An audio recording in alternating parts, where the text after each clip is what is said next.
নমস্কার বন্ধুরা, সবাই কেমন আছেন? আমাদের মধ্যে অনেকেই সকালে ঘুম থেকে উঠে মনে করি খুব স্বাস্থ্যকর কিছু খাচ্ছি, কিন্তু আদতে সেগুলোই হয়তো আমাদের শরীরের 12টা বাজাচ্ছে। সারাদিন শরীর কতটা চাঙ্গা থাকবে তা নির্ভর করে আপনি খালি পেটে প্রথম কি খাবারটা দিচ্ছেন তার ওপর। অথচ আমরা না জেনেই এমন কিছু ভুল করে বসি যা লিভার, পাকস্থলী এবং হজম শক্তির মারাত্মক ক্ষতি করে।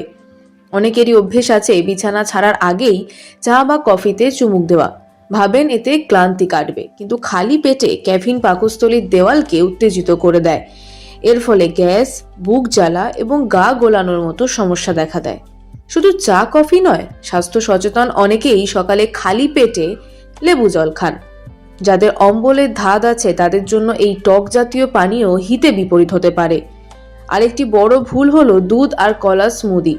শুনতে খুব হেলদি মনে হলেও দুধের ফ্যাট আর কলার উচ্চ শর্করা একসঙ্গে হজম করা আমাদের শরীরের জন্য বেশ কঠিন।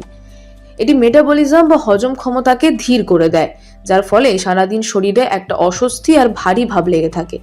এমনকি অনেক ডায়েট সচেতন মানুষ সকালে কাঁচা সবজি, স্যালাড খান। মনে রাখবেন, কাঁচা সবজির ফাইবার খালি পেটে অন্ত্রের ওপর অতিরিক্ত চাপ সৃষ্টি করে। সবজি সবসময় হালকা রান্না করে বা অন্য খাবারের সঙ্গে খাওয়া উচিত। তাহলে প্রশ্ন জাগে, সকালে ঠিক কি খাওয়া উচিত? দিনের শুরুটা করুন খুব হালকা এবং সহজ পাচ্য খাবার দিয়ে। ঘুম থেকে উঠে 1 গ্লাস সাধারণ জল খাওয়ার অভ্যাস করুন। প্রাতরাশে রাখতে পারেন চিড়ে, ওটস, সুজি বা সেদ্ধ করা হালকা খাবার। এই খাবারগুলো পেট ঠান্ডা রাখে এবং শরীরে কাজ করার শক্তি যোগায়। আপনার সকালের খাবারের অভ্যাসই ঠিক করে দেবে আপনি কতটা সুস্থ থাকবেন। তাই আজ থেকেই এই ভুলগুলো শুধরে নিন এবং নিজেকে সুস্থ রাখুন।